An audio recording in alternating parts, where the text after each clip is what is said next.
Okay ka pa ba, Leslie? Aba, isang oras mo nang tinititigan yung teacher ni Lawrence Salvador sa magazine na yan Wika kay Leslie ng pinsang si Celine ng gabing yun. Mula sa hawak na magazine ay ibinali ni Leslie ang tingin sa pinsan na nakasalampak sa katabi niyang sofa. Kumakain ito ng chichirya habang nanonood ng TV. Magkasama si Leslie at ang pinsang si Celine na nakatira sa bahay na pag-aari ng mga magulang ng huli. Pareho kasing nasa ibang bansa ang pamilya nila ni Celine. 5 taon na mula nang mag-migrate sa Amerika ang mga magulang ni Celine at 2 nitong kapatid. Kaya tanging ito na lamang ang naiwan sa Pilipinas. Samantalang ang ina naman ni Leslie ay matagal nang nasa Australia kasama ang Australianong stepfather niya. Masama bang kabisaduhin ko ang mukha ng future boyfriend ko? Nakasimangot na sagot ni Leslie kay Celine bago ibinalik ang atensyon sa hawak na magazine. Nakabalandra doon ang larawan ni Lawrence Buenavista Salvador, ang lalaking matagal nang pinapangarap ni Leslie. Naka-feature sa naturang magazine si Lawrence Salvador kasama ang ilan sa mga pinakamayaman at pinakagwapong bachelor sa buong bansa sa kasalukuyan. Ewan ko sa'yo, Leslie. Daig mo pa yung mga K-pop fans sa pagiging delusional? 1 dekada mo na yatang sinasabi na future boyfriend mong lalaking yan. Natatawang wika sa kanya ng pinsan. Grabe ka naman sa 1 dekada, Celine. 7 years pa lang naman. Nakangusong kontra ni Leslie sa sinabi ng babae. 7 taon na ang nakalilipas mula na magsimula ang matinding paghanga ni Leslie kay Lawrence Buenavista Salvador. Second year college si Leslie noong makilala niya si Lawrence. Umiiyak siya sa chapel ng eskwelahan nila dahil sa walang sawang pang-aasar sa kanya ng ilang kaklase niya. Tinabayan siya ni Lawrence noon sa piyo at binigyan ng panyo. Hindi makakalimutan ni Leslie ang sinabi ni Lawrence sa kanya na maganda siya kahit na gaano karami ang taba sa katawan niya. Kaya hindi siya dapat magpa-apekto sa pang-aasar ng mga taong nakapaligid sa kanya. Anong 7 years pa lang? Sa tingin mo maiksi yun?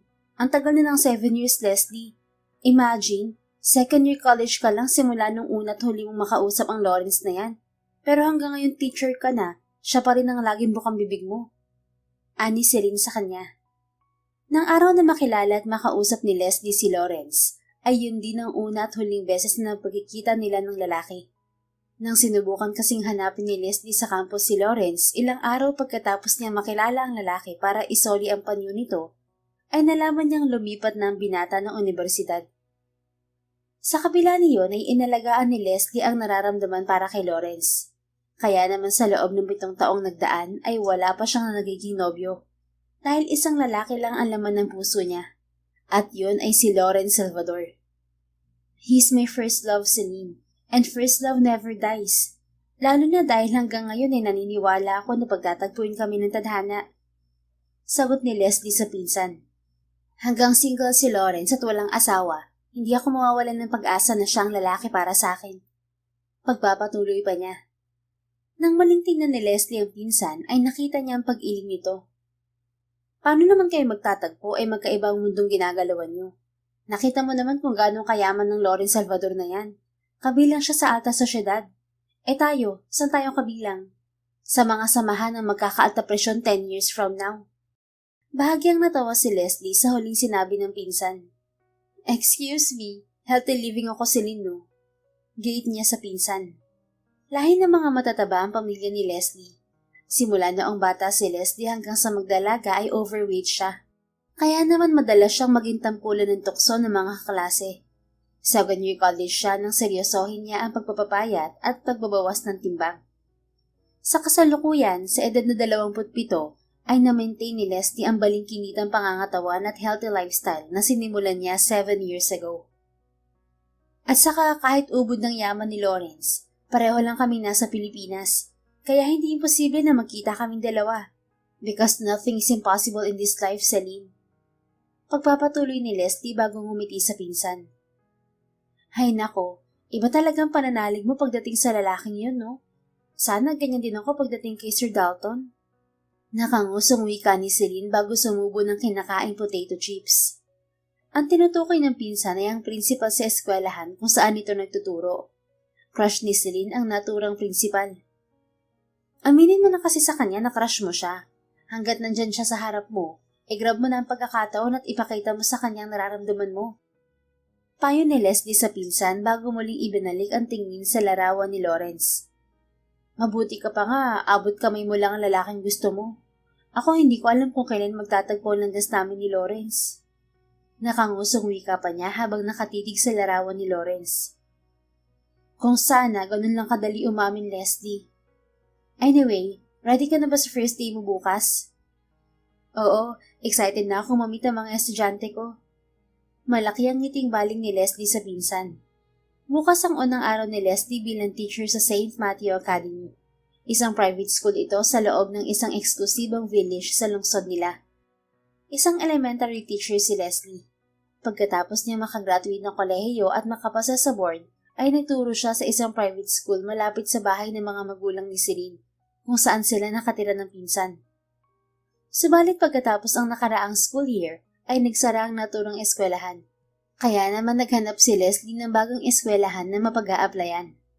Isa sa mga kaibigan ng pinsang si Celine ang nagrekomenda sa kanya sa St. Matthew Academy.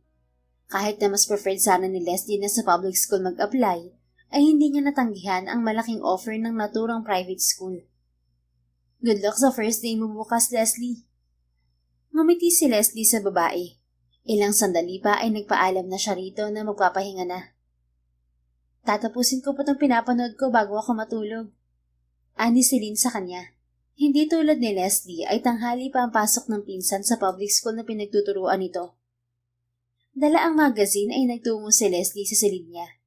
Bago pa siya mahiga sa kama, ay isang beses pa niyang pinagmasdan ang larawan ni Lawrence sa hawak na magazine.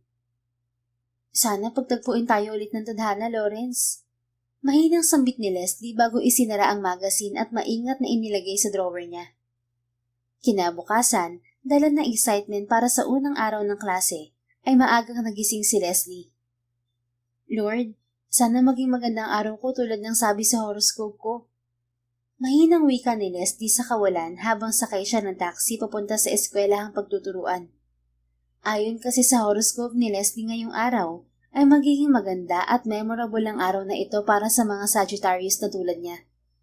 Subalit tila hindi dininig ang panalangin ni Leslie ng umagang yon.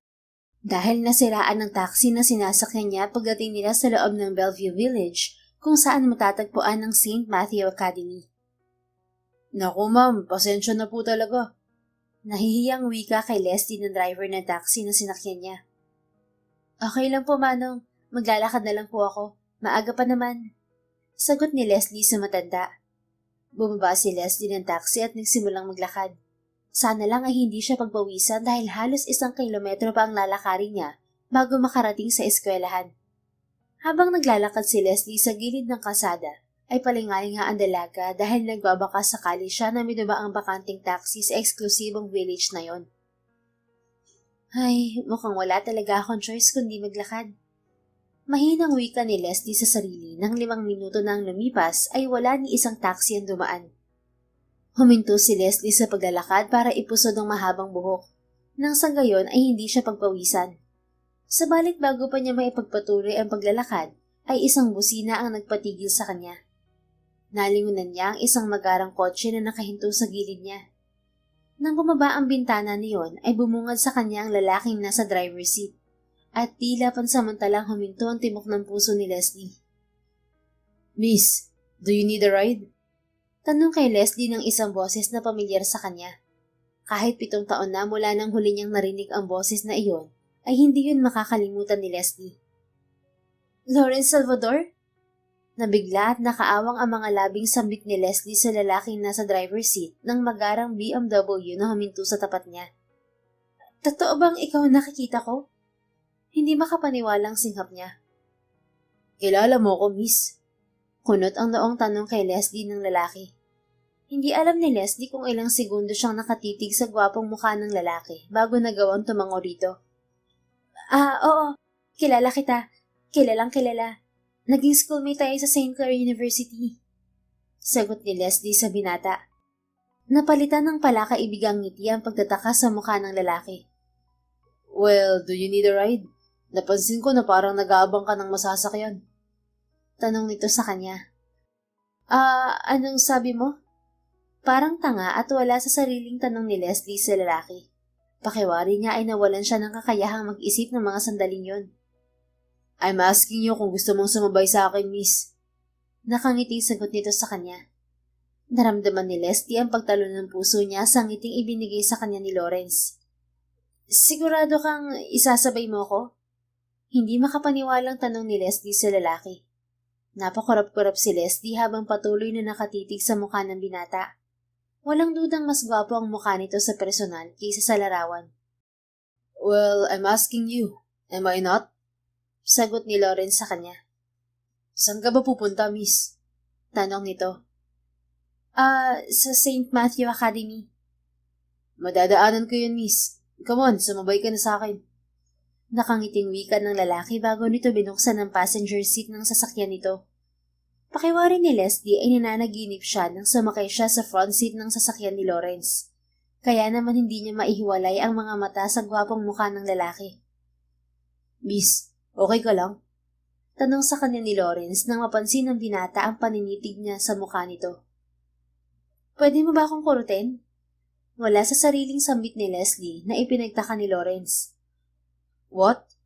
Bakit gusto mong kurutin kita? Baka kasi nananaginip lang ako.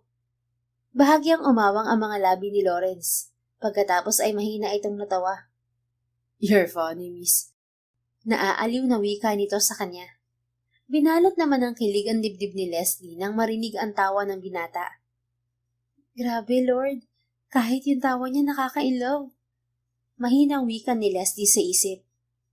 Sorry, hindi lang ako makapaniwala na nakita at nakausap kita ulit. At katabi pa kita ngayon dito sa kotse mo.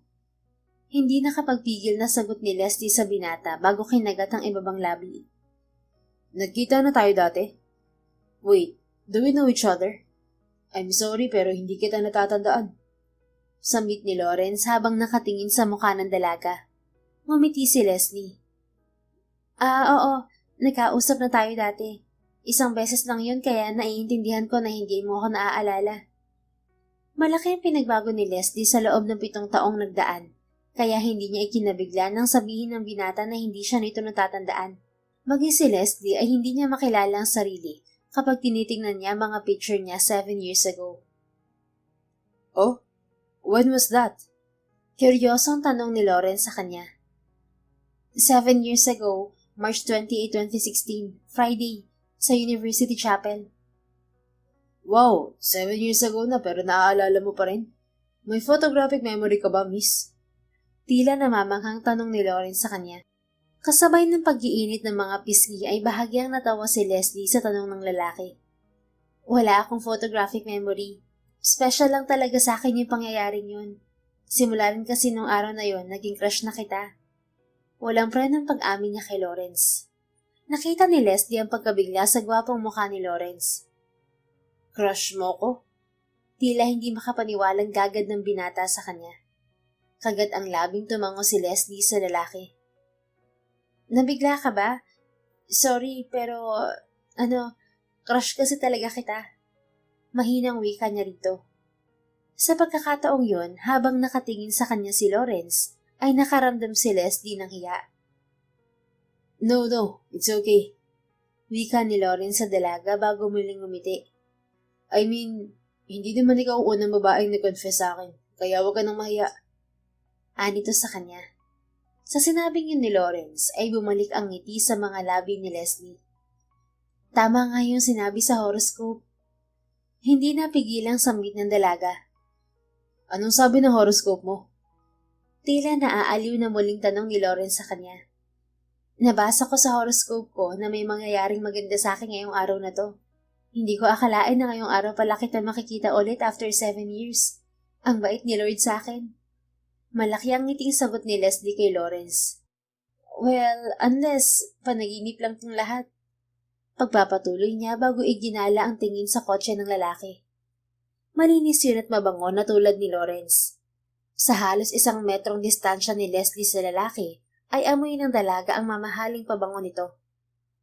Muli ay mahinang natawa si Lawrence sa sinabi ng dalaga. Hindi ka nananaginip, miss. Wika ng binata. Wait, ano nga palang pangalan mo? Nakangiting ibinalik ni Leslie ang tingin kay Lawrence. Leslie de Guzman, 27 years old, single from Quezon City, Sagittarius. Sagot niya sa lalaki. Well, nice to meet you again, Leslie. I'm Lawrence Benavista Salvador, 29, single, taga Makati City. Nakangiting wika ni Lawrence na ginaya ang mga sinabi niya. Well, I'm not really sure about my zodiac sign because I'm not a fan of astrology. Leo ang zodiac sign mo. July 25 ang birthday mo kaya Leo ang zodiac sign mo. Sansala ni Leslie sa binata. You know my birthday? Tila na biglang tanong ng lalaki sa kanya. Oo, alam kong birthday mo. Tango ni Leslie sa binata. Pero wait, hindi ako stalker ah. Nabasa ko lang sa magazine yung ilang personal na detalye tungkol sa'yo, gaya ng birthday mo. Yun nga, crush kasi talaga kita kaya meron ako mga magazine kung saan ka naka-feature. Depensa niya sa lalaki. Sa totoo ay sinubukan rin ni Leslie na i-stalk ang social media ni Lawrence. Subalit dahil naka-private ang lahat ng account nito, ay wala siyang nalaman tungkol sa binata, maliban sa mga impormasyong ibinabahagi nito sa mga magazine interview nito. No need to be defensive, Leslie. Wala akong sinasabing stalker ka. I actually find it cute. Wika nito bago muling umiti sa dalaga. Sa reaksyong yun ni Lawrence, ay tila may mga paru-parong pumasok at naglaro sa loob ng tiyan ni Leslie. Ano yung cute? Ako ba o yung sinabi ko? Nakangiting tanong ng dalaga kay Lawrence. Well, both. Nagwala ang puso ni Leslie sa sagot ng binata. Subalit bago pa siya makapagsalita ay bumaling ang binata sa suot nitong relo. Well, as much as I enjoy talking to you, I think we need to go, Leslie. Wika nito nang ibalik ang mga mata sa kanya. Napakarap si Leslie. Doon lang niya napagtanto na hindi umaandar ang sasakyan ni Lawrence. Shit, sorry. Mag-drive ka na. Wika ng dalaga kay Lawrence. Sa sobrang pagkabigla ni Leslie ay nakalimutan niya na unang araw niya sa trabaho at hindi siya pwedeng malate. Ngumiti sa kanya si Lawrence. Teacher ko sa St. Matthew. Tanong nito nang sulyapan siya sa gitna ng pagmamaneho. Napansin ni Leslie na mabagal ang patakbo ni Lawrence. Hindi niya alam kung bakit. Dahil sa speed limit ba ng village o dahil gusto pa ng lalaki na makasama siya sa kotse nito? Wow, masyado kayatang delusional, Leslie. Sagot kay Leslie ng atribidang bahagi ng isip niya. Oo. Teacher ako sa St. Matthew. First day of class ko ngayon at unang araw ko rin sa trabaho. Sagot ni Leslie kay Lawrence. Good luck on your first day, Teacher Leslie. I'm sure you'll do well. Muling baling nito sa kanya bago humiti. Muli namang nabalot ng kilig ang puso ni Leslie sa narinig mula kay Lawrence. Lalo na nang tawagin siya nitong Teacher Leslie. Nako, salamat Lawrence. Pigil ang kilig na sagot niya sa binata. Dito ka ba sa village na to nakatira? Tanong niya rito nang ibaling niya ang tingin sa mga naglalakihang bahay na nadaraanan nila. No, may susunduin lang ako. Sagot ni Lawrence sa dalaga. Natigilan si Leslie sa sinabi ng lalaki. Sino naman kayang susunduin niya? Hindi kaya girlfriend niya? Pero sabi niya sa magazine wala siyang girlfriend. Tanong ni Leslie sa sarili. Subalit bago pa makapag-react si Leslie sa sinabi ni Lawrence, ay napagtanto niyang nasa tapat na sila ng St. Matthew Academy. Dito ka na lang ba, Teacher Leslie? Baling sa kanya ni Lawrence nang ihinto nitong sasakyan sa tapat ng gate ng eskwelahan. Oo. Dito na lang ako. Thank you. Sagot ni Leslie kay Lawrence. Ngumiti siya sa binata sa kabila ng nararamdamang pagkadismaya dahil tapos na ang sandaling oras na kasama niya si Lawrence. You're welcome. Good luck ulit sa first day, Teacher Leslie. Sagot ng lalaki. Salamat ulit, Lawrence. Mag-ingat ka sa pagdadrive ha.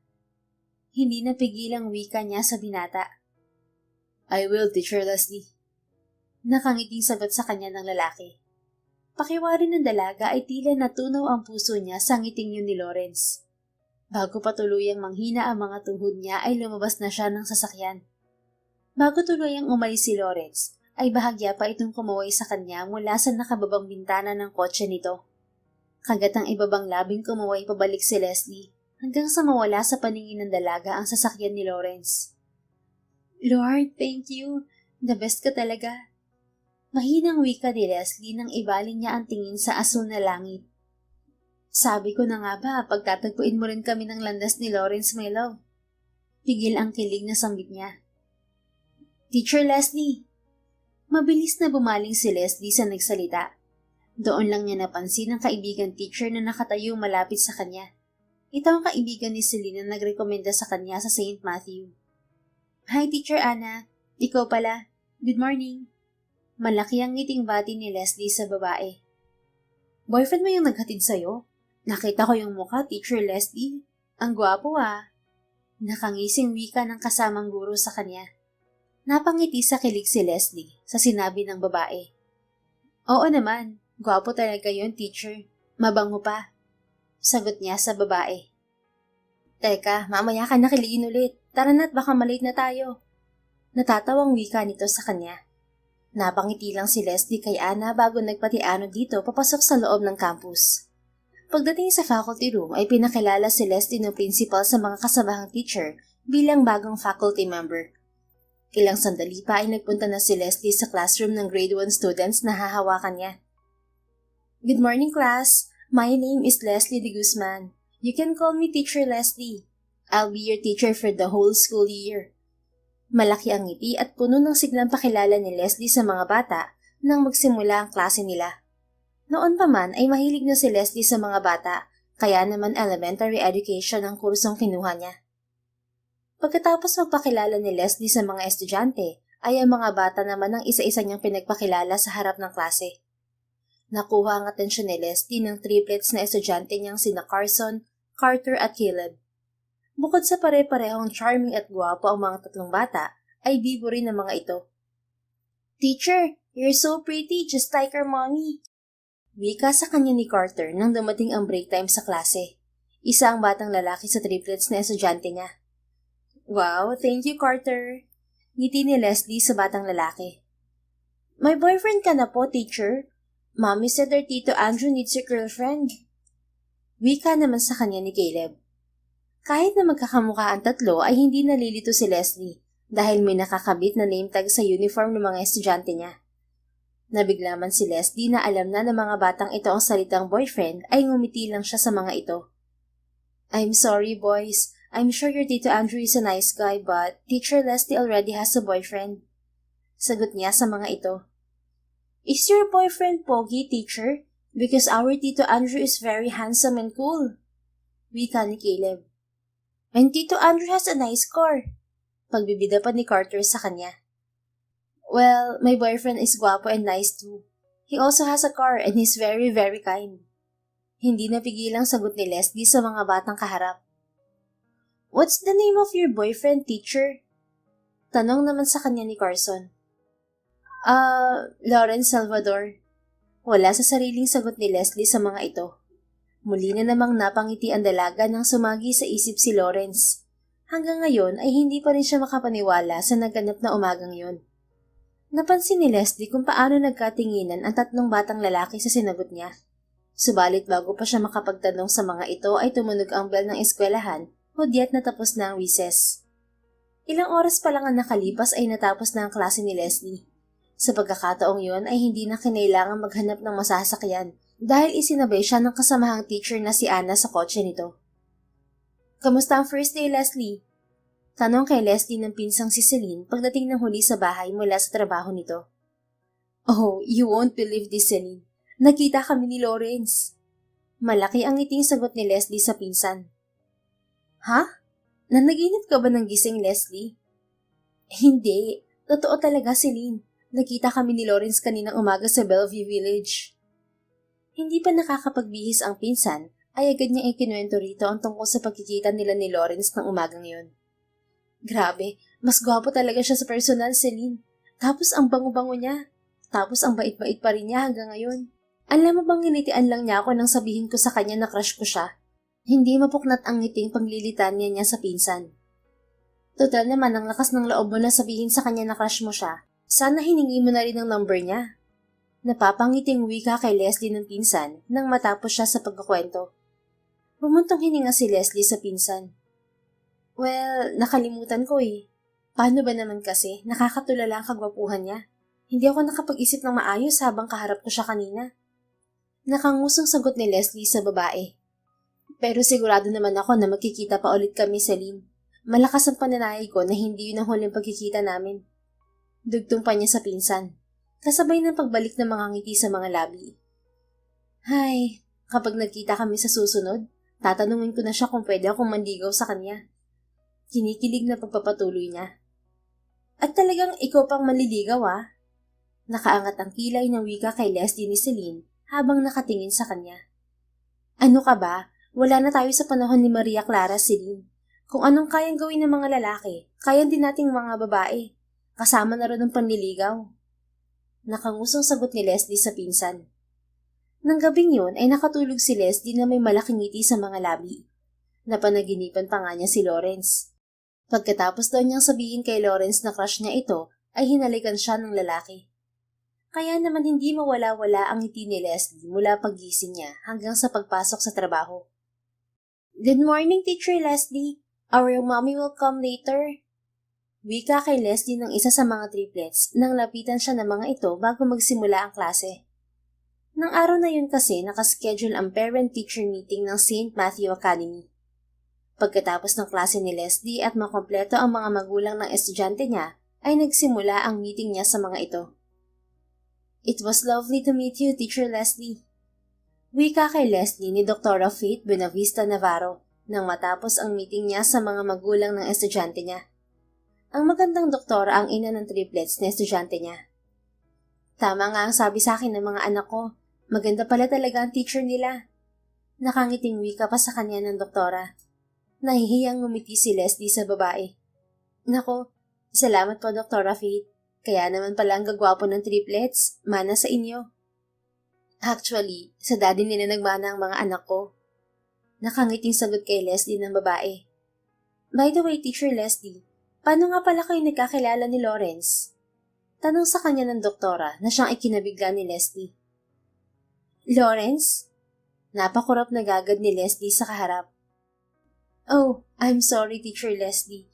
I didn't mean to pry pero nabanggit kasi sa akin ng triplets na boyfriend mo raw ang pinsan kong si Lawrence.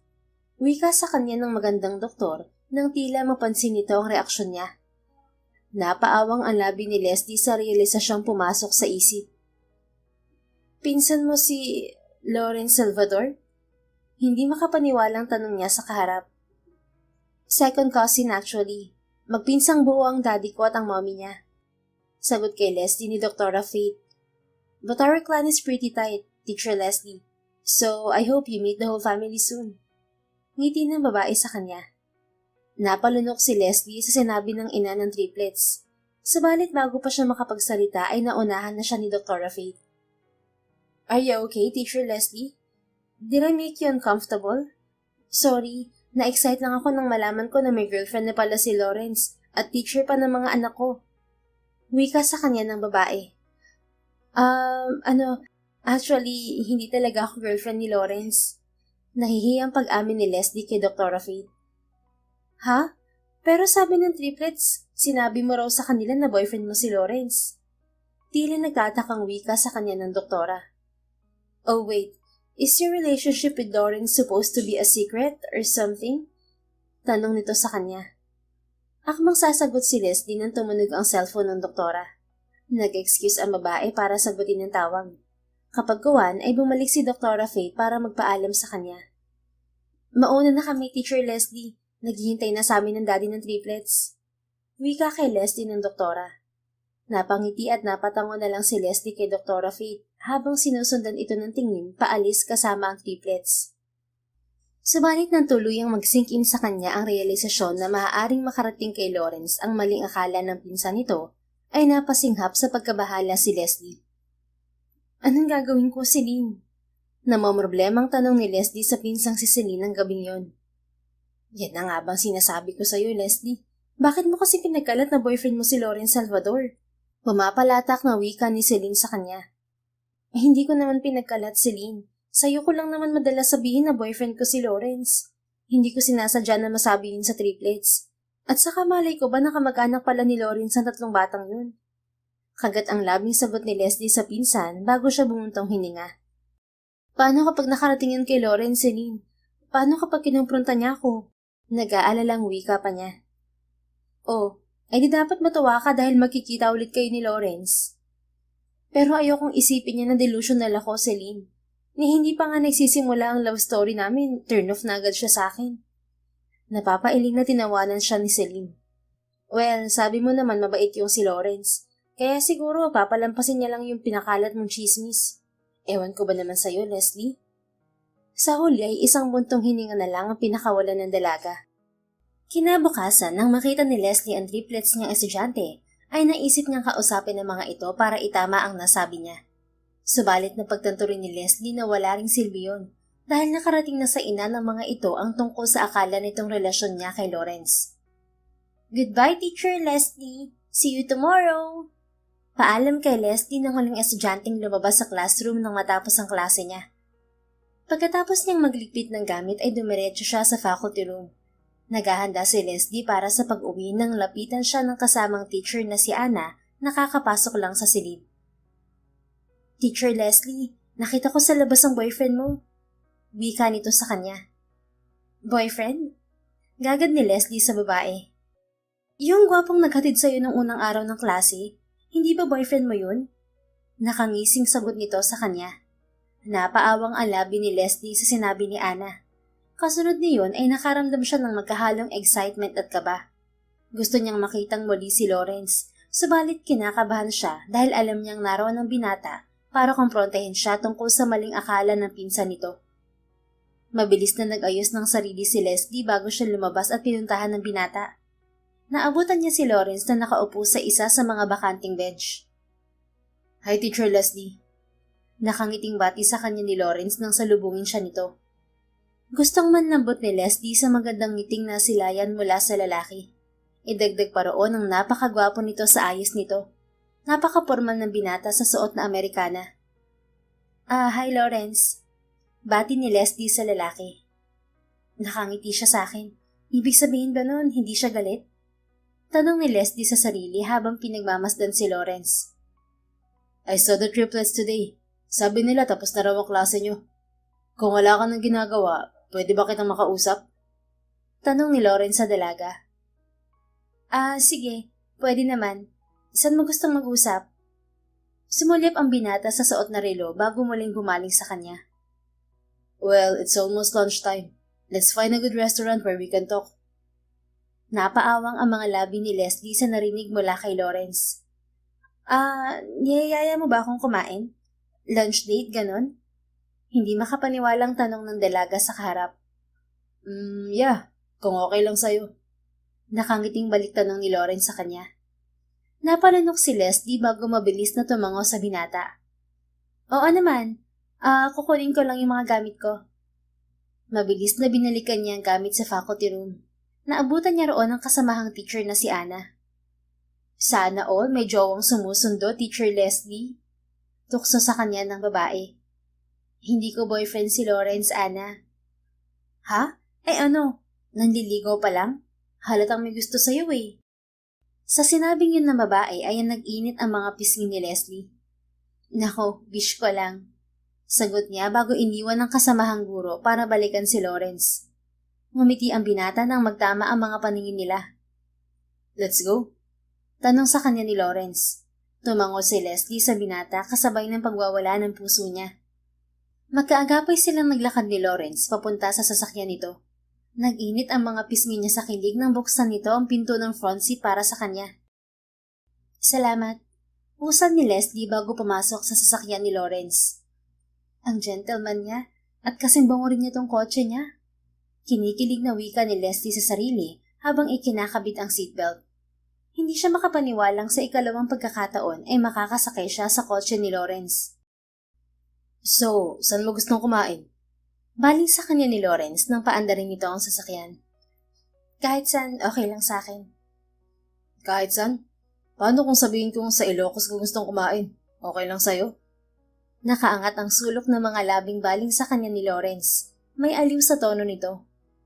Okay lang, ikaw naman ang kasama ko eh. Narinig ni Leslie ang mahinang tawa ng lalaki. Ang straightforward mo talaga, Teacher Leslie. Nag-init ang mga pisngi ng dalaga sa komento ni Lawrence. Well, aware ka naman kasi na crush kita, di ba? Sagot niya sa lalaki. Kaya ba sinabi mo sa mga pamangkin ko na boyfriend mo ako? Bahagyang nakaangat ang kilay na baling sa kanya ni Lawrence. Sa sinabing yun ng binata ay napakagatlabi si Leslie, kasabay ng pamumula ng mga pisngi. Hindi ko naman sinasadya yun, Lawrence. Depensa niya kay Lawrence. Tinanong kasi nila ako kung may boyfriend ako dahil kailangan doon ng girlfriend ng Tito Andrew nila. Sabi ko, hindi ako interesado dahil may boyfriend ako. Nang tanongin nila ako kung sino ang boyfriend ko, nasabi ko ang pangalan mo. Hindi ko alam na pamangkin mo pala yung triplets at hindi ko rin nakalain na makakarating kay Dr. Faith yung nasabi ko sa kanila. Patuloy na paliwanag ni Leslie sa lalaki. Why are you so tense, Teacher Leslie? Tanong sa kanya ni Lawrence pagkatapos niya magpaliwanag dito. Pasulyap-sulyap sa kanya ang binata sa gitna ng pagmamaneho palabas ng village. Syempre, ayokong isipin mo na nagpapakalat ako ng fake news. Nakangusong sagot ni Leslie sa lalaki. Oo, makapal ang mukha ko. Pero hindi naman ako desperada para ipagkalat sa ibang tao na boyfriend kita. I swear hindi ako nagsisinungaling. Kay Celine ko lang sinabi na boyfriend kita. Wika pa niya rito. Sinong Celine? Tanong sa kanya ni Lawrence. Yung pinsan ko na best friend ko rin. Siya ang kasama ko sa bahay. Sagot ni Leslie kay Lawrence. Tumango si Lawrence bago muling sumulyap sa kanya. I believe you, Teacher Leslie.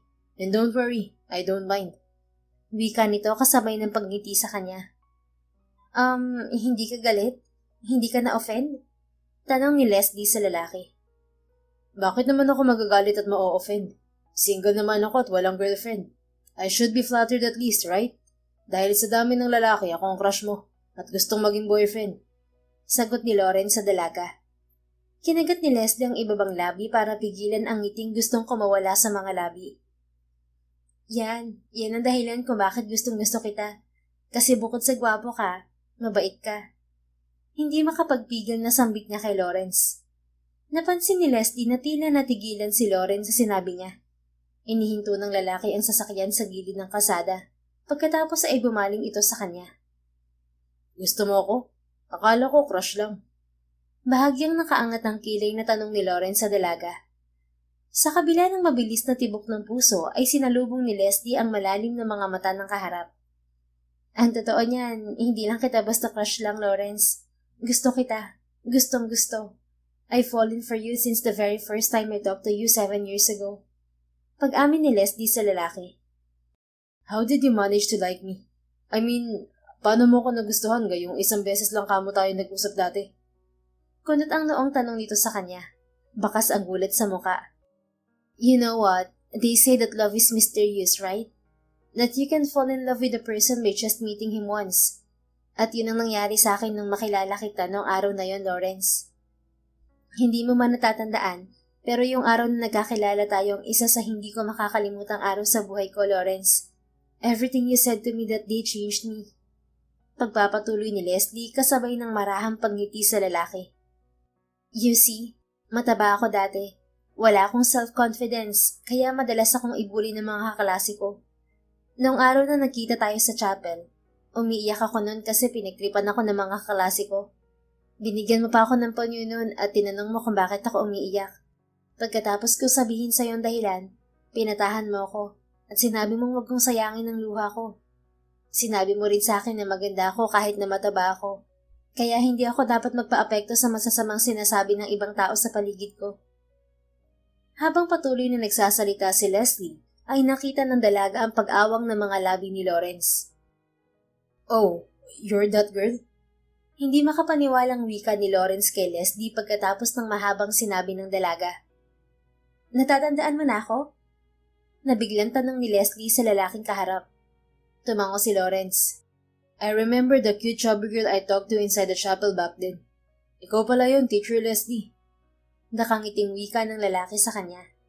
Tila tumalon sa saya ang puso ni Leslie sa narinig mula kay Lawrence, lalo na sa description ginamit nito sa kanya. Oo, ako nga yun, Lawrence. Wow, you look different now. Maganda ka na dati, pero lalo kong gumanda ngayon. Wika ng lalaki habang patuloy na nakatingin sa mukha niya. Huwag mo akong purihin ng ganyan. Baka isipin ko, crush mo ko. Well, masama bang purihin ko ang girlfriend ko? Nakaangat ang sulok ng mga labing sagot ni Lawrence sa kanya. Nag-init ang mga pisngi ni Leslie nang mapagtantong inaasar siya ng lalaki. Sorry ulit about sa bagay na yun, Lawrence. Nahihiyang wika niya sa binata. No, it's really fine. Sagot ni Lawrence, pagkatapos ay tumikim ito at sumeryoso. Well, kaya talaga kita gustong kausapin dahil may i-offer ako sa'yo. Wika ni Lawrence sa dalaga. Anong offer sa akin? Total lang alam ng pinsang kong si Faith, girlfriend ko ang teacher ng mga anak niya. Then naisip ko na bakit hindi na lang natin totohanin ang relasyon natin. Sa sinabing yun ni Lawrence ay tila huminto ang tibok ng puso ni Leslie. Gusto mo akong maging totoong girlfriend? Nabiglang tanong niya sa lalaki. Yes, you said you like me, right? And I'm also attracted to you, Leslie. Seryosong wika ni Lawrence habang diretsyong nakatingin sa dalaga. Simula na mag-usap tayo 3 days ago, hindi ka na mawala sa isip ko. Pag-amin sa kanya ng lalaki. Gusto mo rin ako? Totoo? Hindi makapaniwalang tanong ni Leslie sa binata. Yes, I think I like you, Leslie. Pero hindi pa kita ganun kakilala. At ganun ka rin sa akin. Kaya hindi ko kayang paniwalaan yung sinasabi mo na mahal mo ko dahil hindi mo pa naman ako nakikilala ng lubos. So I suggest we enter a trial relationship for a month. Seryosong wika sa kanya ni Lawrence. Trial relationship? You mean laro-laro lang muna, ganon? Kumbaga sa kotse, parang test drive muna? Napaawang ang mga labing paglilinaw ni Leslie sa sinabi ng binata. Yes, let's try being in a relationship for a month. Sa loob ng 1 buwan, we will get to know each other and do things normal couples would do. Kapag nalaman natin na compatible tayo at pareho pa rin natin gusto ang isa't isa pagkatapos ng 1 buwan, then we will make our relationship official. Paliwanag sa kanya ni Lawrence. Hindi agad nakapag-react si Leslie sa sinabi ni Lawrence. Hindi siya makapaniwala sa mga narinig mula sa binata. Of course, everything is up to you, Teacher Leslie. Wika ni Lawrence nang manatili siyang walang kibo. We will only do this if you agree and say yes. Anang binata sa kanya. Well, kung girlfriend mo ko, ang una mong dapat gawin ay huwag akong tawaging teacher. Nakangiting sagot ni Leslie kay Lawrence nang sa wakas ay makabawi siya sa pagkabigla. So, is it a yes? Nangingiting tanong sa kanya ng binata. Tinatanong pa ba yan? Syempre yes na yes. Mabilis na sagot ni Leslie kay Lawrence. Then it's settled. You're my girlfriend now, Leslie. Nakangiting deklara sa kanya ni Lawrence. Pero teka, seryoso ba talaga to? I mean, hindi mo naman ako pinaprank, diba? Kasi, sige ka, iiyak ako kapag joke lang to. Paninigurado ni Leslie sa lalaki. I'm serious, Leslie. Sagot ni Lawrence sa kanya. We're together now, at least for a month. Sandaling pumikit si Leslie at kinagat ang ibabang labi. Lord, thank you sa blessing. Sulit ang pagpapakabait ko nung bata ako. Hindi nakapagpigil na usal ng dalaga. Nang dumilit ang dalaga at sumalubong sa kanya ang gwapong mukha ni Lawrence ay nagwala ang puso niya. You're cute, Leslie. Nakangising wika ni Lawrence sa kanya. Bakas ang aliw sa mga mata. Alam ko, kaya mo nga ako ginawa, di ba? Nakangusong sagot niya kay Lawrence sa kabila ng pagwawala ng dibdib. Bahagyang natawa si Lawrence sa sinabi niya. Now, can we go ahead and eat lunch? I know a place. Don't worry, hindi to sa Ilocos. Wika pa nito sa kanya. Muling pinaandar ni Lawrence ang sasakyan nito. Bahagya ring natawa si Leslie sa sinabi ng lalaki. Alam mo, bagay talaga tayo. Pareho tayong may sense of humor eh. Nakangising wika niya sa lalaki. Really? I think you're funnier than me.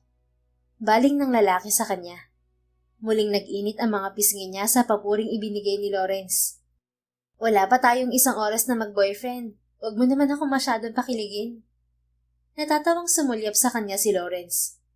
See? You're funnier than me. Wika nito sa kanya. Ngumisi si Leslie sa binata. Kapag kaway tumikim siya at bumaling sa isang kamay ng lalaki na nakahawak sa shift gear ng sasakyan. Wait, Dahil boyfriend na kita, ibig sabihin pwede kong hawakan ng kamay mo? Tanong ni Leslie sa binata. Sa halip na sumagot ay inilahad ni Lawrence ang isang kamay sa kanya. Here, hold my hand. Masuyong wika nito sa kanya. Kagat ang labing inabot ni Leslie ang kamay ni Lawrence at hinawakan yon.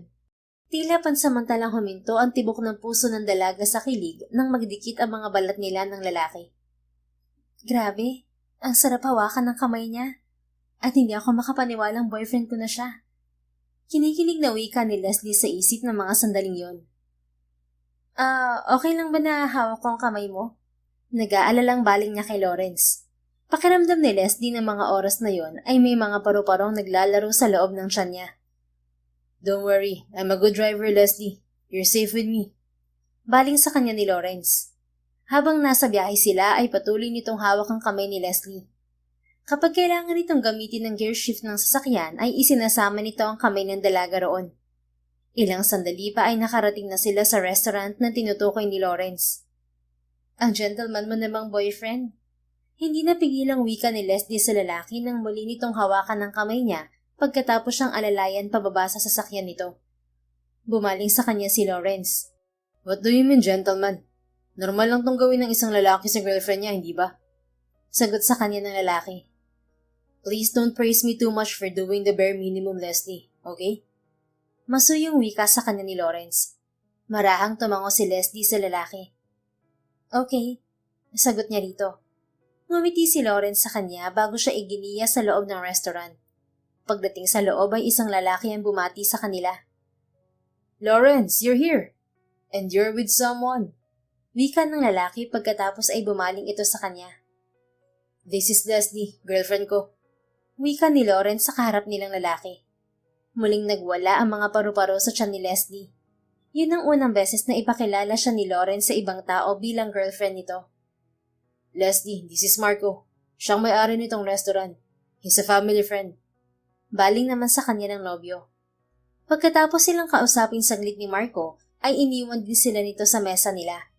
Nalaman niya kay Lawrence na madalas ito sa restaurant na yon kasama ang pamilya nito. Habang kumakain sila ni Lawrence ay nagkwento ito tungkol sa pamilya nito at ganoon din siya sa binata. Sa sandaling oras na yon ay marami na agad silang nalaman ni Lawrence mula sa isa't isa at natuklasan ni Leslie na bukod sa gentleman ay maasikaso rin ng lalaki. Pagkatapos nilang kumain ay nagsabi si Lawrence na ihahatid na siya nito pa uwi dahil kailangan pa nitong bumalik sa opisina. I'll call you later after my work. Wika sa kanya ni Lawrence pagdating nila sa tapat ng bahay na tinutuluyan. Susunduin din kita bukas ng umaga. Ihahatid kita sa St. Matthew bago ako pumasok sa office. Ani pa nito sa dalaga. Hindi mo naman kailangan gawin yun, Lawrence. Alam kong busy kang tao. Gusto man ni Leslie na laging makasama ang binata, ay alam niyang abala ito sa trabaho. CEO si Lawrence ng isang malaking kumpanya, kaya marami itong responsibilidad sa negosyong hawak nito. It's okay, Leslie. That's what boyfriends do. Sagot ni Lawrence bago marahang ngumiti.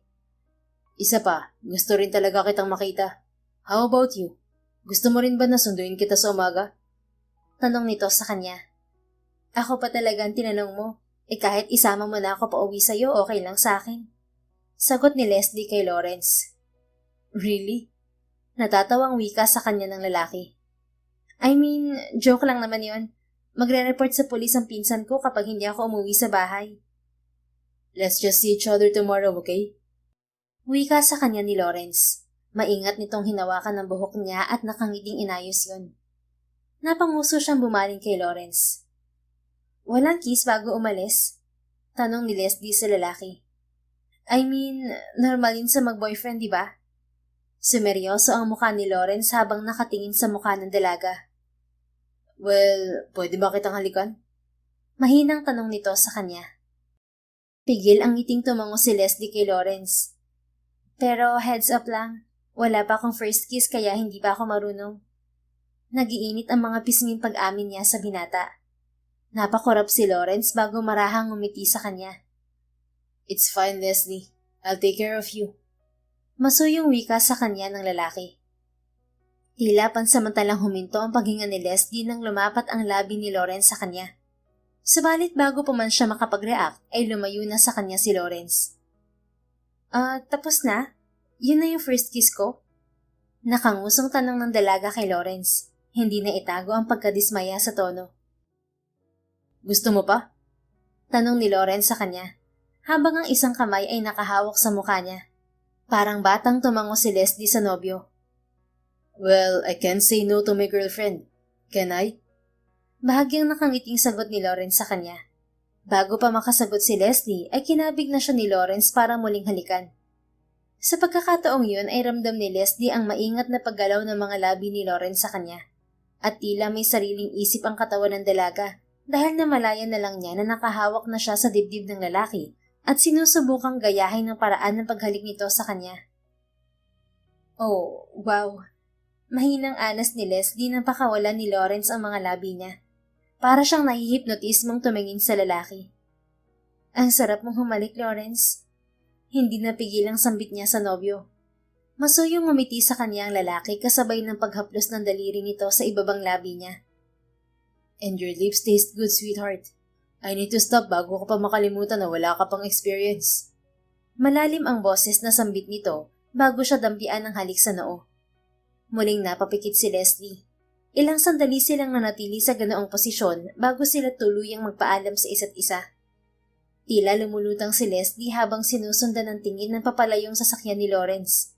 Pagpasok niya sa bahay ay dumiretso siya sa kwarto at kinikilig na humiga sa kama. I can't believe this, Lord.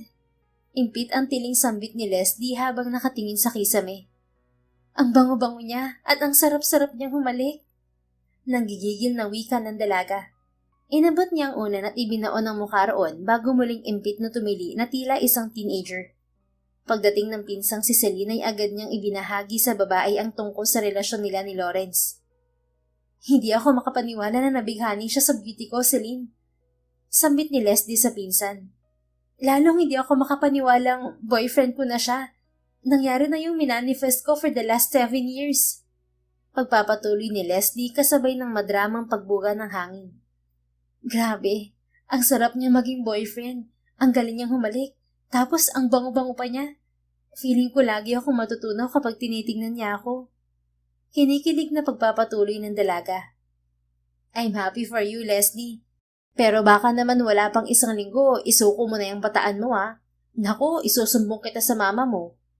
Nakaangat ang kilay na wika ng pinsang si Celine sa kanya. Well, bakit naman hindi? Pili ang sagot ni Leslie kay Celine. Sabalit natawa si Leslie nang akmang papaluin siya ng pinsan gamit ang hawak nitong sandok. Joke lang, Celine. At saka gentleman yung si Lawrence. Ako pa nga ang nag-initiate na halikan niya ako eh. Siyempre naman pagkakataon ko nang mahalikan ng pinapangarap kong lalaki sa loob ng 7 taon. Natatawang umiling kay Leslie ang pinsan. Subalit maya-maya ay sumeryoso ito. But seriously, I hope you should be careful, Leslie. Mamaya, ginagamit ka lang pala ng lalaking yun dahil alam niya kung gaano ka kabaliw sa kanya. Nag-aalalang wika sa kanya ni Celine. I appreciate your concern, Celine, pero naniniwala ako na sincere sa akin si Lawrence at hindi siya yung tipo ng tao na manloloko ng kapwa. Sagot ni Leslie sa babae. At sisiguraduhin ko na bago matapos tong trial relationship namin, mahal na rin niya ako. Pagkatapos nilang maghapunan ni Celine ay dumiretso na si Leslie sa kwarto para magpahinga. Nasa kama na siya ng gabing yon nang makatanggap siya ng tawag mula kay Lawrence. Hello, Leslie. Bati kay Leslie ng lalaki mula sa kabilang linya. Siyempre ay doble na naman ang kilig niya dahil hindi niya akalain na kusang tatawag sa kanyang binata. Bakit kahit sa cellphone ang gwapo pa rin ang boses mo? Nakangiting sagot ni Leslie sa binata. Narinig ni Leslie ang mahinang tawa ni Lawrence sa kabilang linya. Ang galing naman mambola ng girlfriend ko. Sagot ng lalaki sa kanya.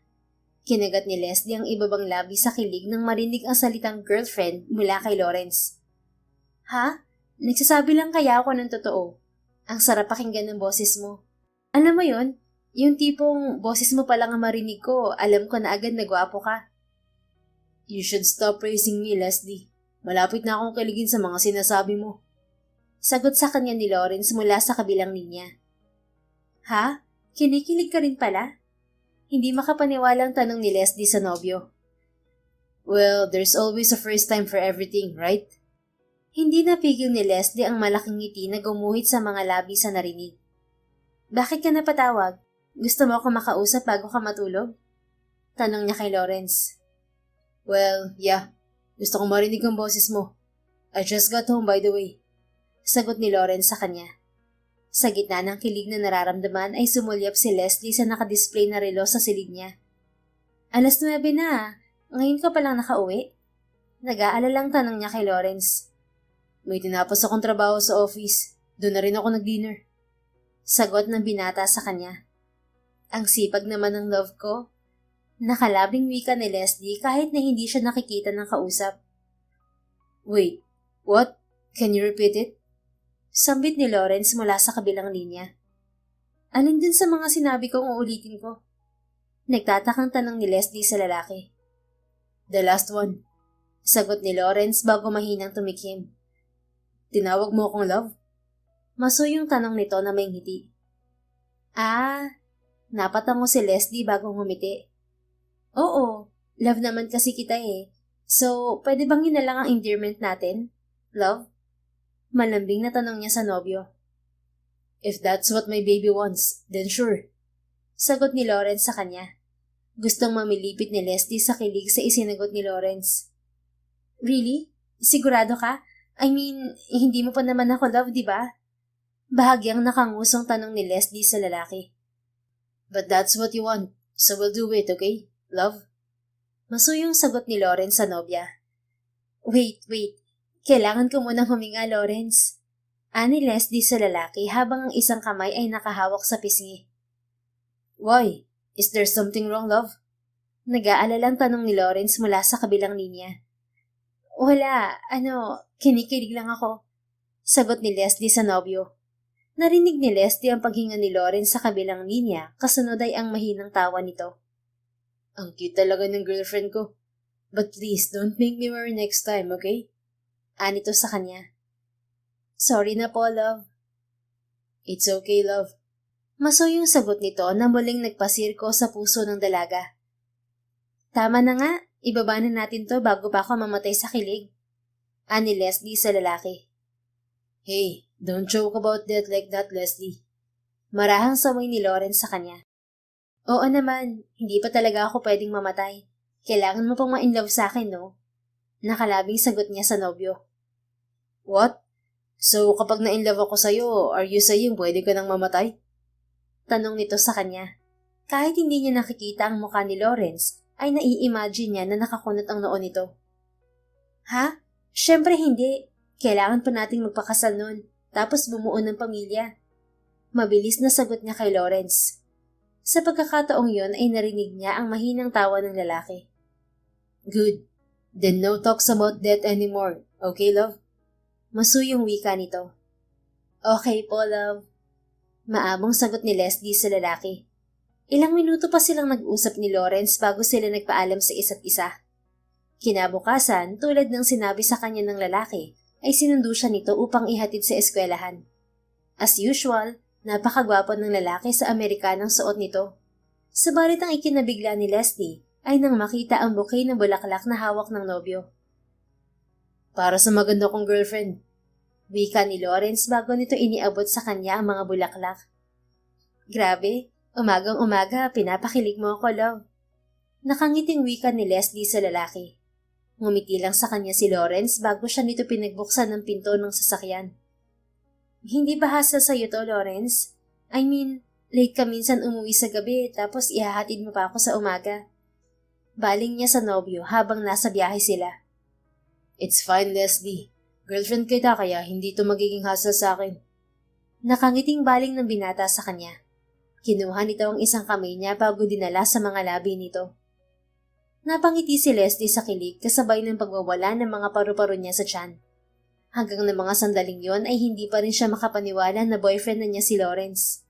Nang magising siya kaninang umaga, ay natakot si Leslie na baka panaginip lang ang lahat ng naganap kahapon. Subalit nang makita niya ang sasakyan ni Lawrence sa labas ng bahay, ay nawala ang pangamba niya sa dibdib. Ilang sandali pa ay nakarating na sila ng nobyo sa tapat ng St. Matthew Academy. I'm sorry, Leslie. Marami akong meeting ngayong araw kaya I don't think I can see you later. But I'll call you later, okay? Wika sa kanya ni Lawrence habang inaalis ng dalaga ang suot na seatbelt. It's okay, Lawrence. Hindi naman natin kailangang araw-araw magkita. Nakangiting sagot ni Leslie sa nobyo. Masuyong ngumiti sa kanyang lalaki. But I want to see you every day. Kaya ihahatid ulit kita bukas, okay?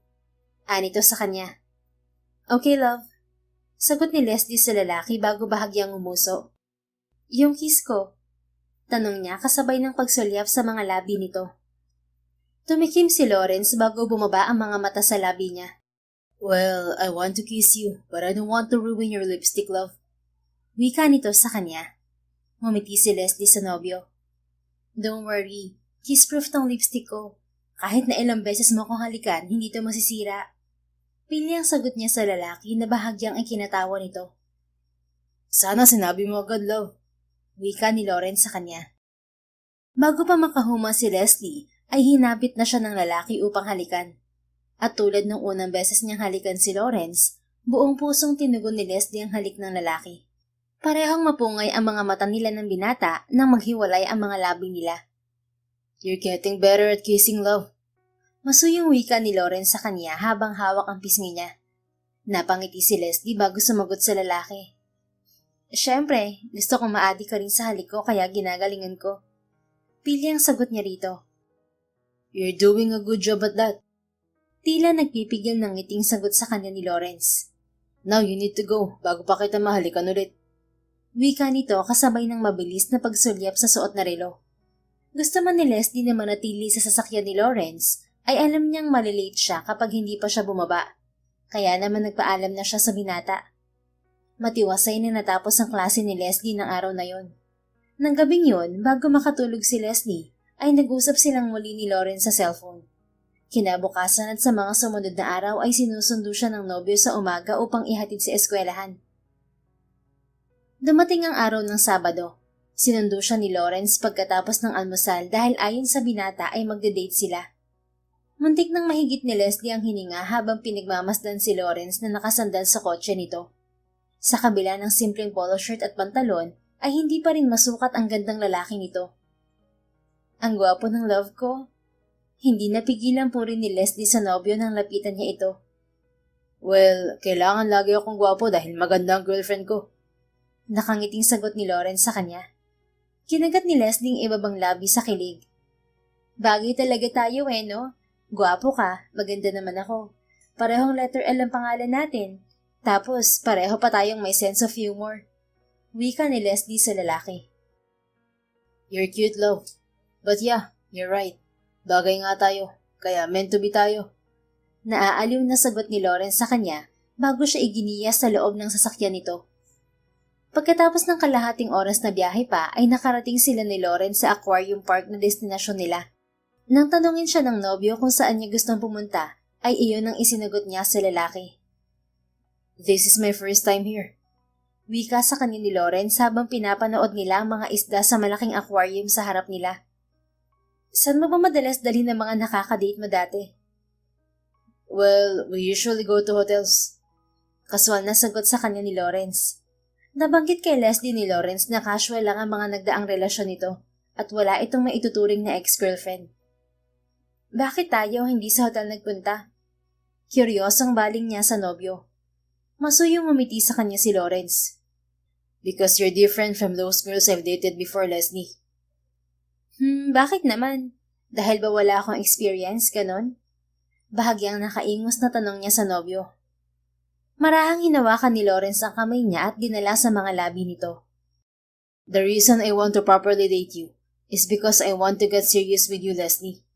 Hindi ka basta-basta lang na babae, and I respect you so much. Seryosong sagot ng binata habang nakatingin sa kanya. Pakiwari ni Leslie ay nagwala ang puso niya sa mga sinabi ng lalaki. Sus, ayan ka na naman sa pagpapakilig mo. Pigil ang ngiting wika niya rito bago niya ito hinila sa kabilang bahagi ng aquarium park. Pagkatapos mamasyal sa naturang park ay nagpunta sila ni Lawrence sa malapit na mall upang manood ng sine. Mahilig ka sa horror movie? Tanong sa kanya ni Lawrence habang nakapila sila sa ticket booth. Hindi, Pero gusto kong horror ang panoorin natin para mayakap kita. Nakangising baling ni Leslie sa nobyo. Kahit naman hindi horror ang panoorin natin, pwede mo pa rin akong yakapin. Pilyo ang ngiting sagot ni Lawrence sa dalaga. Sabi mo yan ha? Nakangising wika ni Leslie sa nobyo bago kumapit sa braso nito. Sa huli ay ang sci-fi movie ang pinanood nila ni Lawrence. Habang nasa loob sila ng sinehan at kumakain ng popcorn ay nakasandal siya sa dibdib ng lalaki. Nag-enjoy ka ba sa movie? Tanong sa kanya ni Lawrence habang palabas sila sa sinehan. Oo, lalo na kasi ikaw ang kasama ko. Malaki ang ngiting sagot ni Leslie sa lalaki. Ikaw, hindi ka naman na-bored sa date natin? Masuyong umiti si Lawrence sa kanya. I don't think mabobore ako kapag ikaw ang kasama ko, love. Sagot nito sa kanya. Okay lang sa akin kahit saan tayo magpunta. Wika pa nito. Talaga? Kahit sa peryahan tayo magpunta next time? Pagbibiro ni Leslie sa nobyo. Wait, saan yung peryahan? Kunot noong tanong ni Lawrence sa kanya. Carnival yun. Uso yun kapag may mga fiesta. Sagot ni Leslie kay Lawrence. Ay, nakalimutan ko. Mayaman nga pala tong boyfriend ko. Well, hindi ko alam kung ano yung peryahan. Pero just like what I said, kahit saan mo gusto, okay lang sa akin. Basta magiging masaya ka. Because that's what's important to me. Masuyong sambit sa kanya ni Lawrence. Napangiti si Leslie sa sinabi ng lalaki. Habang nakakasama niya ang binata ay lalo siyang nahuhulog dito. Habang naglalakad sila para maghanap ng makakainan, ay nabanggit sa kanya ni Lawrence ang tungkol sa nalalapit na engagement party ng kapatid nito. Talaga ba lang ikakasal na si Vince Madrigal sa kapatid mo? Tanong niya sa lalaki. Kamakailan lang ay naging laman ng balita ang relasyon ng sikat na aktor na si Vince Madrigal sa kapatid ni Lawrence na si Dr. Lana Salvador. Yeah, Vince is down bad for my sister. Sagot sa kanya ni Lawrence. Sinabi ko na kay mama na isasama ko ang girlfriend ko. Excited siyang makilala ka. Ngiti ni Lawrence sa kanya. Talaga? Baka naman mamaya abutan ako ng sobre ng mama mo. Tapos sabihin niya sa akin, ito ang 10 milyon, layuan mo ang anak ko. Napapangiting baling ni Leslie kay Lawrence. Sa tanong niyang yun ay natawa ang nobyo. What? Saan mo naman napulot yan, love? Di ba ganyan yung mga mayayaman sa K-drama? Uutusan nila yung girlfriend ng anak nila na layuan ng anak nila, kapalit ng 10 milyon. Tingin mo, tatanggapin ko ang milyones ng mama mo? Muling natawa si Lawrence bago siya nito kinabig. Nabigla siya nang halikan siya ng nobyo sa pisngi sa kabila ng mga taong nakapaligid sa kanila. Don't worry, love. Hindi ganyan ang pamilya ko. They are nice people. Masuyong wika ng nobyo sa kanya. Kung sa bagay, mabait nga siguro ang pamilya mo. Kasi mabait ka rin. Nakalabing sagot niya sa nobyo sa kabila ng pag-iinit ng mga pisngi. Pero kung halimbawa nga'y alokin ka ng millions ng parents ko, tatanggapin mo ba, love? Curious na tanong ni Lawrence sa nobya. Hindi. Talaga? Bakit naman? Kasi, mas pangarap kita kahit noon pa. Kaya ko namang kumita ng pera eh. Pero ang isang Lawrence ay isang beses lang dadating sa buhay ko. Kaya ikaw ang pipiliin ko, love. Thank you. Akala ko ipagpapalit mo na ako sa pera. Nakangiting pinisil ni Lawrence ang tungki ng ilong niya bago siya iginiya sa isang restaurant. Pagkatapos nilang kumain at bago sila umuwi ay dumaan sila sa isang butik. Ayon sa binata ay ibibili siya nito ng damit na isusuot niya para sa engagement party ng kapatid nito. Kailangan mo ba talaga akong ibili ng ganito kamahal na damit? Hindi naman kita ginawa para maging sugar daddy ko. Sambit ni Leslie kay Lawrence paglabas nila ng butik. Dala ng binata ang mga pinamili nito para sa kanya. Well, pwede mo naman akong boyfriend at sugar daddy mo. I don't mind, love. Pabirong sagot sa kanya ni Lawrence. Ewan ko sa'yo. Natatawang sagot niya sa lalaki. Hindi naman pera ang habol ko sa'yo. Di ba nga sabi ko, tatanggihan ko ang milyones kapag inilok ako ng parents mo? Parang alam ko na kung anong habol mo sa akin. Walaan ko. Yung halik ko, no? Nanunuksong tanong ng binata sa kanya. Oo, isa sa mga habol ko yung halik mo. Kaya dapat halikan mo ako mamaya. Yung torrid Pili ang sagot ni Leslie sa nobyo. Tulad nga ng sinabi ni Leslie kay Lawrence, Bago sila maghiwalay ng gabing yon ay marubdob na hinalikan siya ng nobyo sa sasakyan nito. Sa sumunod na mga araw ay araw-araw pa rin silang nakikita ni Lawrence sa umaga. At minsan kapag maagang natatapos sa trabaho ang binata, ay pinupuntahan siya nito para yayain siyang mag-dinner sa labas. Hanggang sa dumating ang araw ng engagement party ng kapatid ni Lawrence. "You're so much prettier tonight, love." Wika sa kanya ni Lawrence nang sunduin siya ng nobyo ng gabing yon. Suot ni Leslie ang champagne-colored gown na binili sa kanya ng nobyo. Pinaresa niya yon ng manipis na makeup habang ang mahabang buhok niya ay maayos na nakapusod. "Salamat. Mas gwapo ka rin ngayong gabi. Feeling ko ikaw ang pinakagwapo dun." Nakangiting sagot niya kay Lawrence habang nakahawak sa balikat nito. Binigyan niya ng halik sa pisngi ang nobyo bago sila dumiretso sa kotse nito. Pagkatapos ng ilang minutong biyahe ay nakarating sila sa bahay ng pamilya ni Lawrence kung saan nagaganap ang private engagement party ng kapatid nito. Ayon kay Lawrence, bukod sa pamilya ng engaged couple, ay piling kaibigan lang ang imbitado sa pagtitipon. "Kinakabahan ako, Lawrence." Wika ni Leslie sa nobyo habang iginigiya siya nito sa garden kung saan nagaganap ang party. "Relax, love. Nandito ako sa tabi mo." Hinawakan nito ang kamay niya at masuyong hinalikan. Humugot si Leslie ng malalim na hininga at ngumiti sa nobyo. Ilang sandali pa ay nakaharap na niya ang mga magulang ng lalaki. At tulad nga ng sinabi ni Lawrence, mabait ang pamilya nito. Lalo na ang ina nitong si Belinda na malaki ang ngiti sa kanya. "It's nice to meet you, Iha. Akala ko nagbibiro lang si Lawrence nang sabihin niya na may ipapakilala siyang girlfriend sa amin." Wika kay Leslie ng ginang. "Nice to meet you rin po, Mrs. Salvador." Magalang na wika ni Leslie sa babae. "Oh please, huwag kang masyadong formal. Tita na lang, okay?" Ngiti ng ginang sa dalaga. Pagkatapos siyang ipakilala ni Lawrence sa mga magulang nito, ay nakilala din ni Leslie ang ibang tiyahin at tiyuhin ng nobyo. Gayon din ang ilang mga pinsan nito na present sa pagtitipong yon. "Grabe, bawal bang pangit dito sa pamilya niyo, love? Ang gagwapo at ang gaganda niyong lahat eh." Hindi napigil ang wika ni Leslie sa lalaki habang nasa isang bahagi sila ng bulwagan. Natawa sa kanya ang nobyo. "Maganda ka rin naman, love." Masuyong wika nito sa kanya. "Buti na lang talaga maganda ako, kaya pwede akong maging parte ng pamilya niyo." Pabirong sagot niya sa lalaki. "Pero seryoso, ang ganda ng lahi niyo. Lalo na yung pinsan mong si Silver. Ang gwapo. Bagay sa kanya yung tattoo niya. Tapos ang gwapo rin pala talaga ni Vince Madrigal sa personal, no? Kaya pala ang dami niyang fangirls." Patuloy na litanya ni Leslie. "Akala ko ba sabi mo ako pinakagwapo dito?" Nakaangat ang kilay na tanong sa kanya ni Lawrence. Napangiti si Leslie sa reaksyon ng nobyo. "Gwapo yung mga pinsan mo, pero syempre ikaw ang pinakagwapo para sa akin, love." Sagot niya sa lalaki sabay pisil sa ilong ng nobyo. "Really? Parang binubola mo lang ako ah." "Ikaw nga po talaga, love. Promise." "Teka, nagsiselos ka ba? Ibig sabihin ba niyan, love mo na ako?" Nanunuksong tanong niya kasabay ng pag-angat ng kilay. Sa halip na sumagot ay naramdaman ni Leslie ang paghaplos ni Lawrence sa baywang niya. "Hindi mo ako madadaan sa bola mo, Leslie. Now you have to kiss me." Bulong nito sa kanya na nagpasinghap sa dalaga. Bago pa makasagot si Leslie ay dinala na siya ni Lawrence sa isang bahagi ng garden kung saan walang tao. Doon ay hinapit siya ng nobyo at hinalikan sa mga labi na buong puso naman niyang tinugon. "Damn, your lips are addicting, love." Ana sa kanya ni Lawrence nang pansamantalang maghiwalay ang mga labi nila. Hinahaplos ng daliri nito ang ibabang labi niya na nagdudulot ng kuryente sa dalaga. "Adi ka na sa lips ko niyan."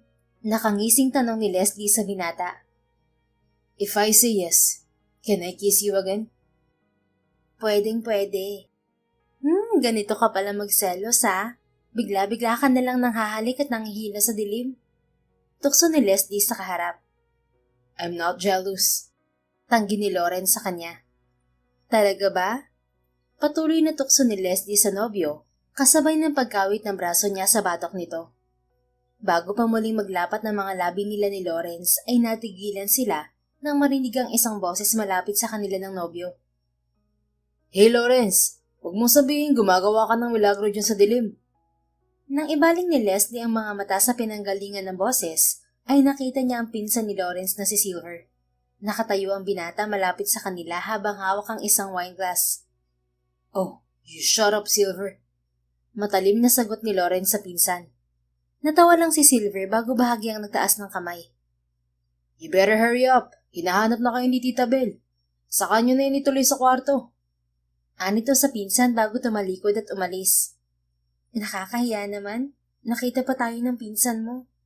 Nagiinit ang mga pisnging wika ni Leslie kay Lawrence nang mawala ang pinsan nito. Really, love? Ngayon ka pa nahiya? Pilyo at naaaliw na tanong sa kanya ng nobyo. Paano kung ipagkalat ng pinsan mo yung nakita niya? Ano na lang ang sasabihin ng parents mo sa akin? Kagat ang labing wika niya kay Lawrence. Tinawanan lang naman siya ni Lawrence. Love, kalma ka lang. Ewan ko sa'yo. Pinagtatawanan mo ako. Hindi na kita love. Ingos niya kay Lawrence. No, you love me, Leslie. Nakangiting sagot ni Lawrence kasabay ng paghapit sa kanya. Hindi kita pinagtatawanan, okay? I just find you too endearing, sweetheart. Sus, wag mo nga akong ini-English dyan. Nakangusong sagot niya sa nobyo. Muli ay mahinang natawa si Lawrence bago nito pinatakan ng halik ang pisngi niya. Alright, I'm sorry, love. Masuyong sambit nito. Tumingin si Leslie sa lalaki. Pinipigilan ang ngiti sa mga labi. Palibhasa, alam mo na marupok ako pagdating sa'yo eh. Ani Leslie. Seriously, love. Wala ka dapat ipag-alala. My cousins and I don't care about each other's business. At kung malaman man ni Mama na hinahalikan kita dito, so what? Girlfriend naman kita. Sagot sa kanya ng nobyo. Halika na nga, hinahanap na tayo ng mama mo. Wika ni Leslie sa lalaki bago ito hinila pabalik sa pamilya nito. Madiwasay na natapos ang gabing yun. Bago sila umalis ni Lawrence ay inimbitahan siya ng ina nito sa nalalapit na kaarawan nito. Mabilis na lumipas sa mga araw sa pagitan ni Leslie at ng nobyo. Hindi na malaya ng dalaga na malapit ng mag-isang buwan ang relasyon nila ni Lawrence. Ano na ang progress ng relasyon niyo ng boyfriend mo? Sinabi na ba sa'yo ni Lawrence na mahal ka niya? Tanong kay Leslie ng pinsang si Celine. Kausap niya babae ng gabing yon habang gumagawa ito ng lesson plan. Hindi pa, pero nararamdaman ko na mahal niya na rin ako, Celine. Sagot ni Leslie sa pinsan. These past few days, mas lalo siyang nagiging sweet sa akin. And action speaks louder than words, right? Anya pa sa babae. Matapos mabanggit ni Lawrence na marunong itong magluto, ay inibitahan siya ng nobya sa condo unit nito nitong nakaraang weekend upang ipagluto siya ng paborito niyang pagkain. Action without words are meaningless, Leslie. Seryosong wika sa kanya ni Celine. Bakit hindi mo diretsong tanungin si Lawrence kung mahal ka na ba niya? Para naman malaman mo kung may patutunguhan ba yung relasyon niyo o umaasa ka lang sa wala. I'll ask him one of these days, Celine. Sagot ni Leslie sa pinsan pagkatapos ng sandaling pananahimik. Kahit na hindi niya diretsyong aminin kay Celine ay alam niyang tama ito. Ramdam man niya ang pagmamahal sa kanya ni Lawrence base sa mga aksyong pinapakita nito sa kanya, ay kailangan pa rin niyang marinig sa binata ang mga katagang mahal siya nito. Teka, paano kung biglang sabihin ni Lawrence na ayaw niyang ituloy ang relasyon yung dalawa? Biglang tanong sa kanya ni Celine. Kinagat ni Leslie ang ibabang labi bago nagkibit-balikat. Then, wala akong magagawa kundi tanggapin na hanggang dito na lang kami ni Lawrence. Wika niya sa pinsan. Alam kong masasaktan ako, pero kahit na ganon, ipagpapasalamat ko pa rin na kahit sa maiksing panahon ay naranasan kong maging girlfriend niya. Nabinigyan niya ako ng pagkakataong mahalin siya. Pagpapatuloy ni Leslie bago tipid ng umiti sa pinsan. Hindi maitatanggi ni Leslie na ang mga araw na nagdaan kasama si Lawrence ang pinakamasasayang araw sa buhay ng dalaga. At kung sakaling piliin ni Lawrence na tapusin ang relasyon nila, ay babaunin niya ang mga araw na yun sa memorya niya. 2 araw ang lumipas. Habang magkasama sila ng nobyo sa kondo nito ay nagpaalam kay Leslie si Lawrence na pupunta sa Japan para sa business conference na kailangan nitong daluhan. Ayon kay Lawrence ay 3 araw itong mananatili roon. Nako, mamimiss mo ako niyan. Pabirong wika ni Leslie sa nobyo. Masuyong umiti sa kanyang nobyo. Yeah, I'm going to miss you for real, love. Ikaw, wag mo sabihin hindi mo ako mamimiss. Bahagyang nakaangat ang kilay na tanong nito sa kanya. Siyempre mamimiss, kaya dapat bigyan mo ako ng maraming kiss ngayon na. Nakangusang wika niya sa lalaki. Really? Gaano karaming kiss naman ang gusto ng girlfriend ko? Pilyong tanong ni Lawrence sa kanya. Marami, mga 10. Nakangising sagot ni Leslie sa nobyo bago ikinawit ang braso sa batok nito. At tulad ng sinabi niya sa nobyo, binigyan nga siya nito ng maraming halik. We'll talk when I get back, Leslie. Masuyong wika kay Leslie ng nobyo nang ihatid siya nito sa bahay ng pinsan ng gabing yun. Tungkol ba to sa relasyon natin? I mean, mag-iisang buwan na simula nung maging tayo, di ba? Seryosong tanong ni Leslie sa nobyo. Hinawakan ni Lawrence ang kamay niya at masuyong ngumiti sa kanya. Yeah, we will talk about our relationship, Leslie.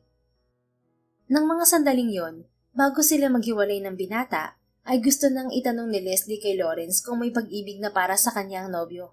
Subalit pinangunahan ang dalaga ng takot. Okay, maghihintay ako sa iyo, Lawrence.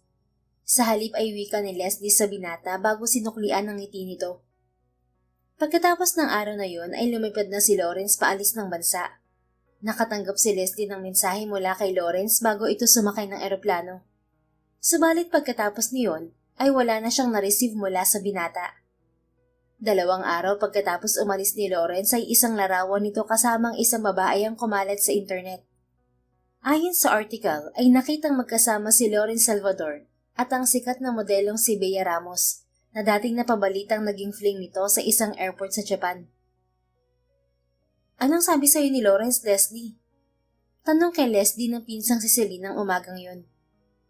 Hindi pa kami nag-uusap mula nung umalis siya. Nag-message siya sa akin bago umalis pero hindi na nasundan eh. Sagot ni Leslie sa pinsan. Natigilan ng pinsan sa sinabi niya. What? Akala ko ba nararamdaman mo na mahal ka ng lalaking yun? Bakit ngayon hindi ka niya kinakontak? At bakit may kasama siyang ibang babae sa ibang bansa? Sunod-sunod na wika ni Celine. Hindi ko alam, Celine. Mahinang sagot ni Leslie sa pinsan.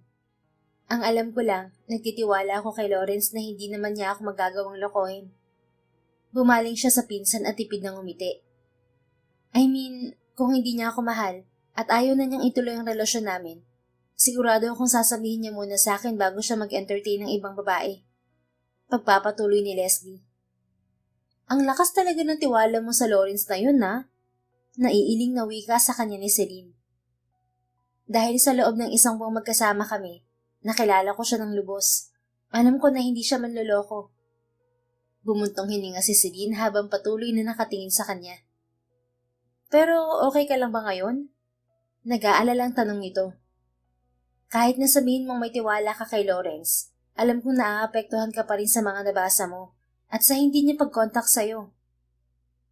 Tulad ng sinabi ni Celine, kahit na nagtitiwala si Leslie kay Lawrence, ay hindi pa rin niya napigil ang pagsiselos na nararamdaman sa nakitang larawan ni Lawrence kasama ang ibang babae. Lalo pa't wala siyang natatanggap na mensahe mula sa binata. Medyo nai-insecure lang ako, Celine. Na-realize ko na ang dami pala talagang babaeng nakapaligid sa kanya. I mean, alam ko namang maganda ako, pero wala pa rin akong binatbat sa mga babaeng tulad ni Bea Ramos.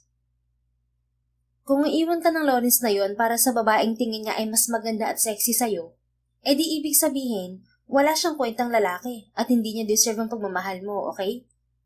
Seryosong wika ni Celine sa kanya.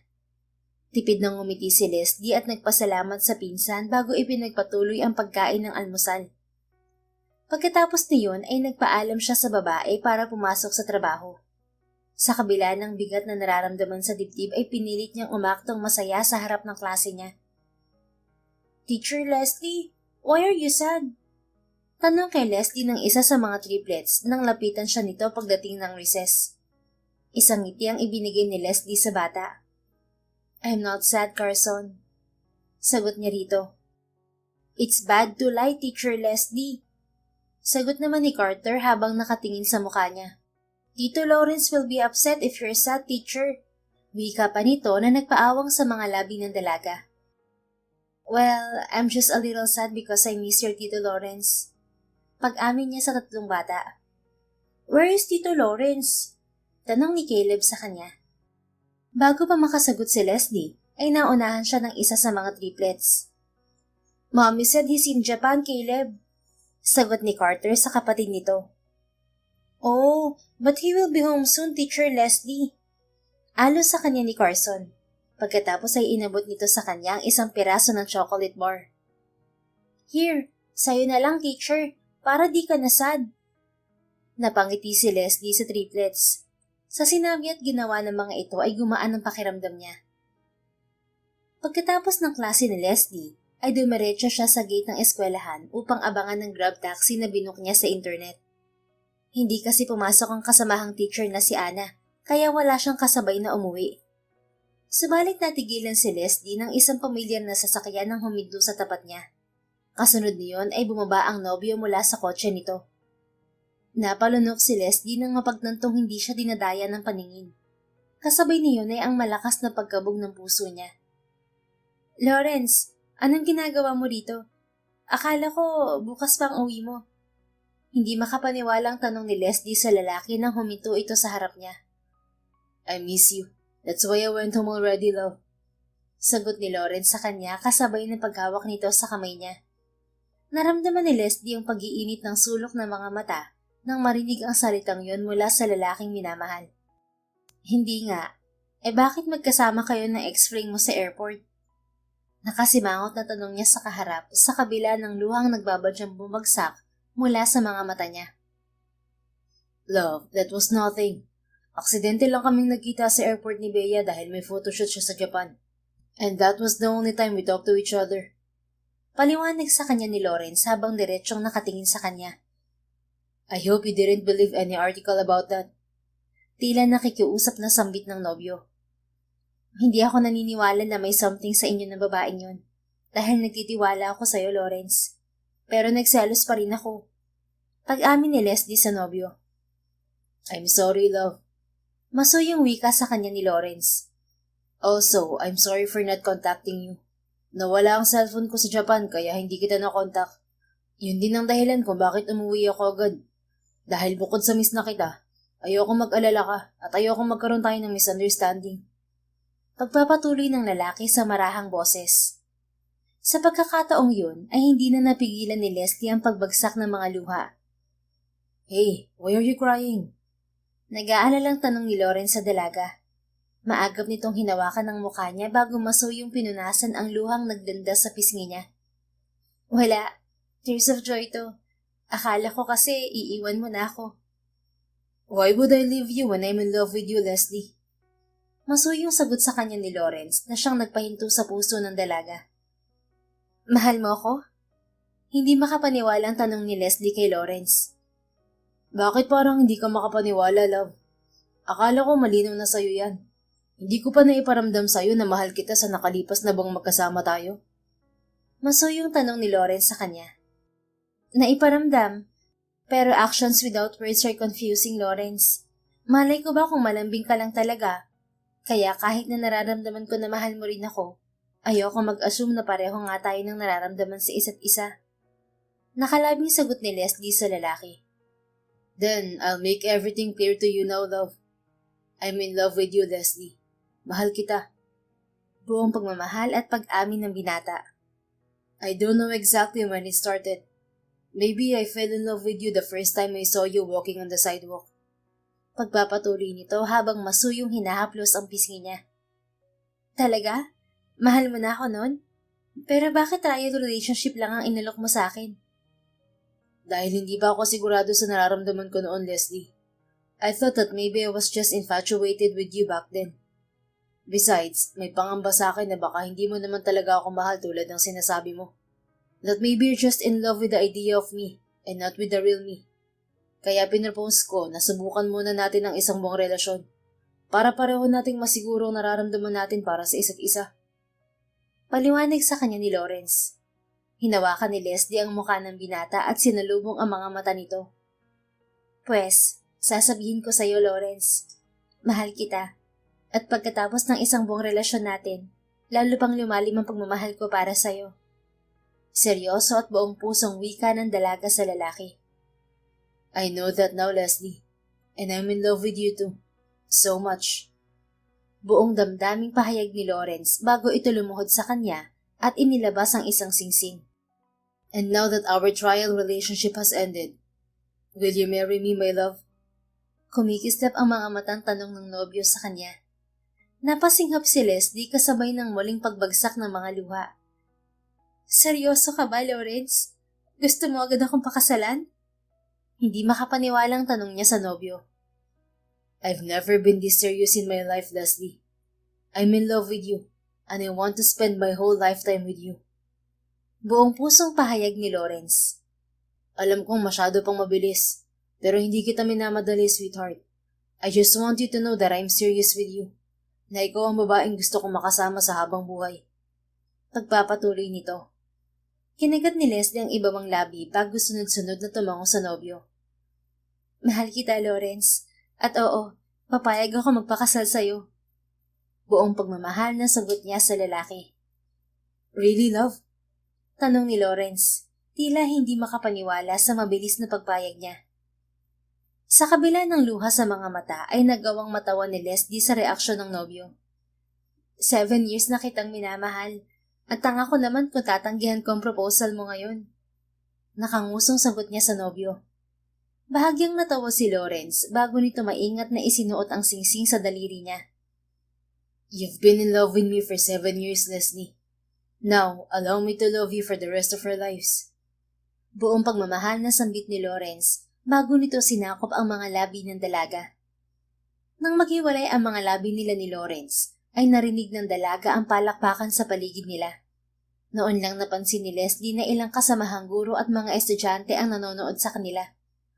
Napangiti na lang si Leslie bago ibinalik ang tingin sa lalaking minamahal.